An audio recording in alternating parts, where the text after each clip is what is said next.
I'm going to be installing an AprilAir 600 today. Looking at this unit here, there's not a lot of room to do anything on this side. If we walk over here, this is the cold air return. And on this side, I have room and I can access this area. So I'm going to put the humidifier up here, and I will run the bypass duct around and install it to here. And on this side, 12 inches above the bypass duct is where the control module will go. When I decided to place it here, the first thing I did was hold up the box and determine what was the lowest point that it was going to hit this ledge here, so that I didn't didn't cut the hole too low. So I've done that. I've marked it. I've used the template that they provided, leveled it, centered it, and drew my cutout marks. Okay, so this is the control module taken apart, because you've got to change a setting here on the off A, B, C. Those are in the directions. B is for the model of humidifier that I have with hard water. So that's what I've got set there. You also set this switch here to run, that causes the fan to run. Bring it off center just a little bit. I've marked out where I'm going to drill my hole, and that's a 3/4 inch hole. All right, so I started off by putting this screw in with a level on the bottom.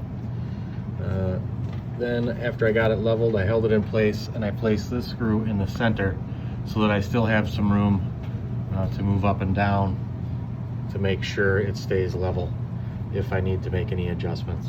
The next step is to mount the outside air temperature. So I went outside and I ran these 2 wires from the sensor in. I'll tie to them and then run back to my control unit from there. So this is the wire coming from the sensor that's outside. It's not very long of a wire, and I've got to run all the way across to there. So I'm going to solder it to some low voltage wire. Okay, so I've got both of these wires individually soldered and then individually shrink wrapped, and then I've got another layer of shrink wrap up and over the top of the connection. So I'm going to pull that out of the house and mount the outside sensor now.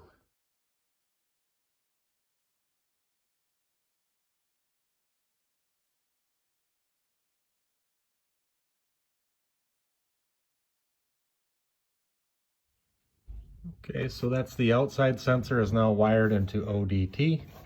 So we're on to the next step. All right, so it's time to install this transformer. I've got the cap or the cover off of my box at the furnace. I'm going to knock out this middle and put it in the middle because I've got a plug here and a switch here. So that way when this sticks down into there, it won't interfere and won't hit there, hopefully. So I knocked out that middle knockout. I'm going to thread this nut on, and I'll thread it in. All right, now that all the electrical is done, we're on to the next step, which is cutting out the ducting. I drilled a 3/4 hole here and a 3/4 hole here, and I used the best thing I found was a metal blade in this jigsaw. It was small enough that the teeth are small enough that it doesn't grab the metal, and it sliced through like butter. I had to use these in a couple instances, and man, that sucked. But it's done. It looks fairly square and good. We'll continue on from there. All right, and then I mounted it with 6 sheet metal screws. It's a tight fit, but it's perfect, honestly. Now I'll put the filter in and then continue on. So the filter has a correct way to go in. This is the drain side. The drain goes in the bottom drain hole, and then put it in bottom first, and then snaps in, This tube goes in here, and then into there. And the cover goes on. We'll open this up, and then I'll start to run the rest of my ducting. So because mine is mounted the opposite direction it comes from the factory, I had to do two things. I will have to change that AprilAir badging to flip it around. I had to move the drain down to this side. It was on the other side. That's just super easy, quick turns, and then you switch them. And then, like I said, I'll change this badging, and then I'll put it back on, and we'll move on to the next step. Up next is the plumbing. We'll start with the drain. It goes to that little pump that pumps out any water, because I don't have a drain right here. It pumps it up and over to the drain that's on the other side of the house. So this is my water line. It's got to go all the way over to the other side of the basement there, to the laundry. That's where my hot water is. So to put these on, first you put the nut on, then you put the compression fitting on. And you're gonna push it up. You're gonna push it up into there. Sorry about the picture, but I'm trying to run the camera and do this at the same time. Push it up into there, all the way, and then you want to tighten your nut on. End of that to seat all the way up into the bottom or top, whatever you want to consider it, as far in as it can go, and then tighten it on. So it's seated all the way at the bottom. Now I'll slide that compression fitting up, and then I'll slide the nut all the way up and start to tighten it. All right, so I've got the saddle valve tightened on. The rubber gasket is conforming to the pipe as it should. I've got my brass fitting and my compression nut. I'm gonna seat it all the way into the back of the valve. Then I'm gonna move my nut on. The directions state that that control board should be a minimum of 6 inches above the bypass duct, but better when it's 12 inches or more, I believe. But at least 6 inches. So I've just measured 12 inches down, which is right here, leveled it across. So this would be 12 inches down from the control module. So I've measured, because I have a 6-inch duct, I've measured down 3 inches. So this would be the center of the duct, and this would be the top of the duct. So from my center mark, I just marked out 3 inches this way, 3 inches this way, giving me a 6 inches, and 3 inches this way, and 3 inches this way, giving me 6 inches.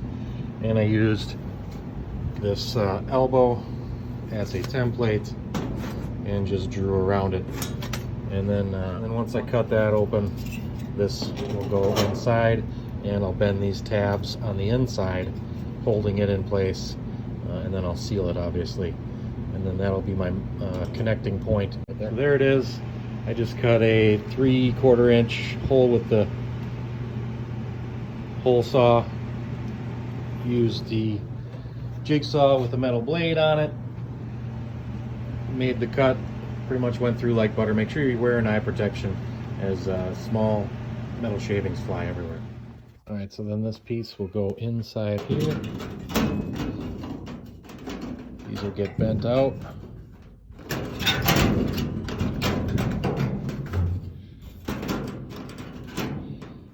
And then that'll get sealed off with caulk. So looks like a nice tight fit, but mistakes were made. I cut the hole just a little bit big, and I think it's because I used the wrong end to use as a tracing mechanism. I should have used the smaller end. So if you're going to trace holes to cut out, use the small end to mark your hole. It's not a big deal. I'll just caulk that little gap there. There's my drain line. So as you can see, because of the length of this 90-degree turn, this plenum sticks out further than the bypass duct attachment point on the AprilAir. On the AprilAir, it sticks out 2 3/4 inches to the inside edge. Here I'm at about 3 3/4 inches, so I need to trim off 1 inch. So I've taken the liberty of marking 1 1/4 inches off of this just to give me a little bit of play. So I'll trim, I guess I'll trim just to the right of my marks, and that should be about 1 inch, a little over, a little under, and then I should have a little bit of wiggle room, and hopefully everything lines up. All right, now as you can see, they line up, and we can screw them in and add the connector piece. So originally I bought these 2 connector pieces to serve as the interchange between these two, but as you can see, I would either have to turn them around. This tapered end, we've got 2 tapered ends, so those would be the, I guess, the male ends. So I need basically the larger size to go around these 2 ends. So I'm just going to cut 4 inches off of this and then screw it on there, and we'll be good. I could turn these around, I suppose, but that's not how they're meant to go. And this piece that I bought here is male with it's meant to go inside of the female end of this 90 degrees. So it's what I got, so it's what I'm gonna do. Again, not a professional, just trying to make stuff work and do the best job I can. So I got my 4-inch piece. All I need to do is place those 2 edges together and then attach it to my bypass ducting, and I'll be set on that step. If I'd have thought it through a little more, I'd have 90'd down and then 90'd over to give myself a little more flexibility on the room. It would also made the bypass duct further away from module, which I think helps with accuracy. So as a follow-up, I've got the house set to 67 degrees. The humidity is at, if you can see that there, it's at 40% right now. I've got the setting down in the basement at number 6. I turned it up to 6 because for a while it wasn't that cold. The furnace wasn't running that often, and it was only getting to like 32% humidity.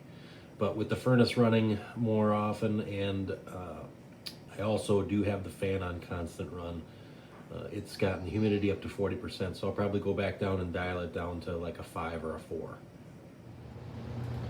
So down in the basement, install is still good. I still have to caulk that actually. But the unit itself says 45% humidity. So I'm going to dial this back to a 5 and see what happens there. Again, it's colder now, so it's running more. I think the difference between the humidity sensor upstairs and this one is the fact that, again, my controller is only 12 inches from the cold air return bypass duct. So if that were further apart, I might have a little more of an accurate reading. I think that's possibly why it's important that they be separated by a distance. These are the supplies I bought to do the job. I think the total came to around $70 or $80 for supplies in addition to the unit itself.